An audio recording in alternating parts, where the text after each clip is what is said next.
Hi guys, welcome back to our YouTube channel. మీరు చూస్తున్నారు ECB vlogs. ఈ రోజు వీడియో వచ్చేసి ఏంటంటే మార్నింగ్ రొటీన్ వ్లాగ్ 3 అనమాట. సో మార్నింగ్ పొద్దునండి ఈరోజు అయితే నైట్ నక్షత్ర 3 గంటలకు లేచి అయితే చాలా అంటే చాలా ఏడ్చిందండి. ఎందుకు ఏడ్చిందో తెలీదు. ఆకలి అవుతుందంటే కాలేదంటది, తర్వాత మొన్న వాటర్ తాగుతుంటే వద్దంటది. సో ఆ విధంగా హాఫ్ అన్ అవర్ అయితే చాలా బాగా ఏడ్చిందండి నైట్. సో అందుకని అయితే ఇంకా మార్నింగ్ అయితే లేట్గా లేచాము.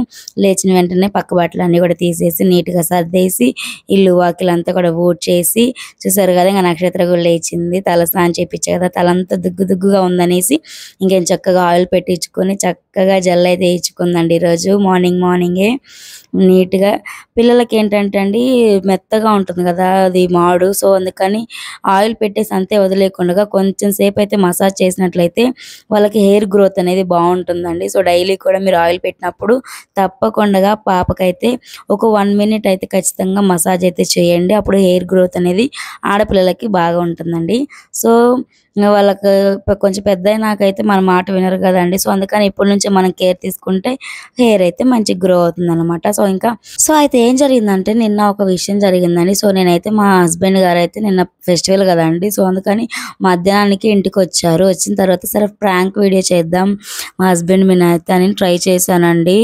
కానీ ప్రాంక్ ఫెయిల్ అయ్యి నా మీదే ప్రాంక్ అయిందండి. అసలు ఆయన ప్రాంకే అవ్వలేదండి. సో నెక్స్ట్ టైం తప్పకుండా ఆయనకు తెలియకుండా అయితే పెద్ద ప్రాంక్ చేసి అయితే మేము ముందుకు వస్తాను గైస్.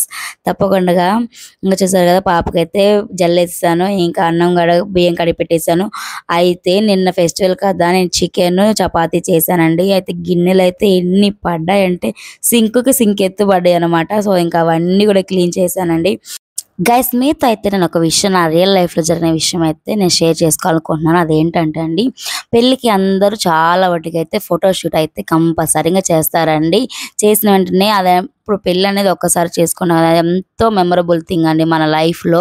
సో అలాంటి ఇప్పుడు ఒక లైఫ్ మన బ్యాచిలర్ లైఫ్ నుంచి మింగిల్ లైఫ్లోకి వస్తున్నాం అంటే మెయిన్ ఘట్టం వచ్చేసి పెళ్ళి కదండి. సో ఆ పెళ్ళప్పుడు జరిగిన కొన్ని మూమెంట్స్ కొన్ని అన్నీ కూడా కొత్త వ్యక్తితో మనం పరిచయాలు అవన్నీ కూడా గుర్తుండడానికి అనేసి మనం పెళ్లి వీడియో అదేవిధంగా పెళ్లి ఫోటోషూట్ అనేది మనం చేస్తూ ఉంటాం.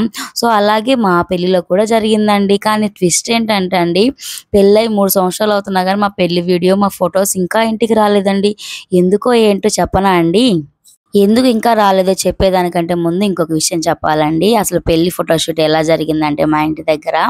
సో మా హస్బెండ్ వాళ్ళు వచ్చేసి మా ఇంటికి వచ్చారండి. వచ్చినప్పుడు ఓకే పెళ్ళప్పుడు హడావుడిగా ఉంటుంది. సో మనం అయితే ముందుగానే పెళ్లి ఫోటోషూట్ అయితే చేద్దాం, కొన్ని స్టిల్స్ అవన్నీ కూడా దిగితే మంచిగా గుర్తుగా ఆల్బమ్ అయితే నీట్గా ఉంటుందని చెప్పారండి. సరే అని మా అమ్మ వాళ్ళు కూడా ఓకే అన్నారు.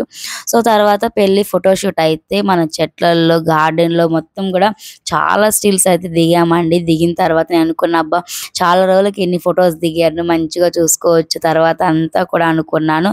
కాకపోతే ఇంకా తర్వాత ఇంకా సరే ఫోటోషూట్ అంతా అయిపోయిందండి. పెళ్ళప్పుడు కూడా దిగామండి, చాలా స్టిల్స్ అయితే దిగాము. దిగిన తర్వాత ఓకే పెళ్ళైన 1 వీక్ అయితే అడిగాను నేను పెళ్లి ఫొటోస్ ఎప్పుడు వస్తాయని. మొన్నే కదా మనం దిగింది, ఇంకా 1 మంత్ 2 మంత్స్ పడుతుంది అన్నారు మా హస్బెండ్.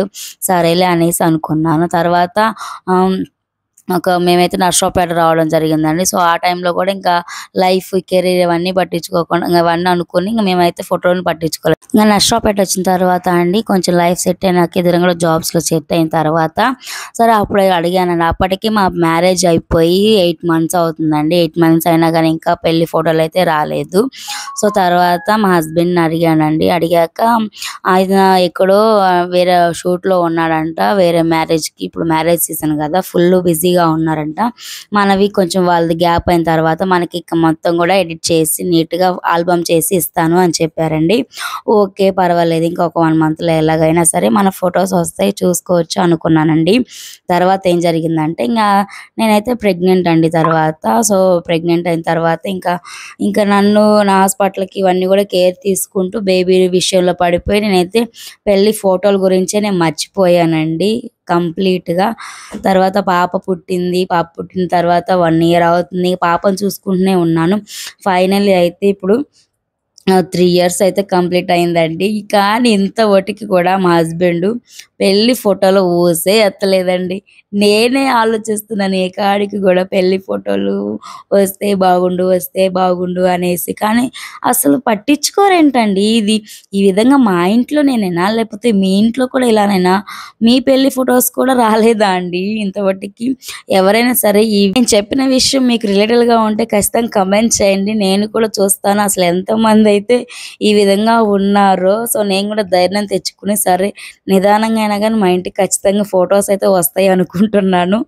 సో, గాయ్స్ మీలో కూడా ఎవరైనా ఈ విధంగానే ఉంటే వీడియో చూస్తున్న వాళ్ళు మీ ఫోటోస్ కూడా ఇంకా రాకపోతే కమెంట్ చేయండి. నేను తెలుసుకుంటాను అసలు ఎంతమందైతే ఉన్నారు అనేసి. ఇంకా ఇంకా ఫైనల్ ఎదురు చూడాలండి మనమైతే. ఇంతవరకు ఇంకా రాలేదండి. నెక్స్ట్ మా పాప బర్త్‌డే గూడా అవ్వబోతుంది. ఇంకా 4 మంత్స్‌లో మా పాపకు గూడా 2 ఇయర్స్ ఎళ్ళిపోయి థర్డ్ ఇయర్ గూడా వచ్చేటట్టుందండి. ఇంతవరకు మా పెళ్లి ఫోటోలయితే ఇంటికైతే రాలేదండి. అది అండి నా లైఫ్‌లో జరిగిన ఫన్నీయెస్ట్ థింగ్. సో, గాయ్స్ నేను షేర్ చేసుకోవాలనుకున్న విషయం అయితే మొత్తం చెప్పేసాను గానీ, నేను తోమే అంట్లు మాత్రం ఇంకా కంప్లీట్ కాలేదండి. ట్రబ్బుకి ట్రబ్ ఎత్తి పడ్డాయండి. నించొని తోమి నడుములో అయితే నొప్పులొచ్చేసాయండి. సో, ఈ విధంగా సండే వచ్చినా, అదేవిధంగా ఏదైనా ఫెస్టివల్ వచ్చినా, ఎప్పుడొచ్చినా గానీ మంచిగా ఈవినింగ్ టైంలో అయితే వండి పెడతాం. మంచిగా ఫుల్ ఎంజాయ్ చేస్తాం. అండ్ నెక్స్ట్ డే అయితే ఇంగ బట్టలు కాడ్నుంచి గిన్నెలు, కసువులు, ఇల్లు మొత్తం వర్క్ డబల్ ఉంటుందండి ఆ రోజైతే. సో, ఈ విషయానికి ఎంతమంది ఇది కరెక్ట్ అని ఒప్పుకుంటారో లైక్ చేయండి, కమెంట్ చేయండండి. చూద్దాం ఎంతమందున్నారో. సో, అన్నం అయితే ఉండే కదా! రాత్రి వండిన చికెను, చపాతీ అయితే కొంచెం ఉందండి. సో, అన్నము, ఆ చపాతీ, చికెన్ తినేసైతే మార్నింగ్ రొటీన్ అయితే కంప్లీట్ చేశాను. ఈ విధంగా కిచెన్ అంతా క్లీన్ అయిపోయింది. మొత్తం గూడా పని కూడా అయిపోయింది గైస్.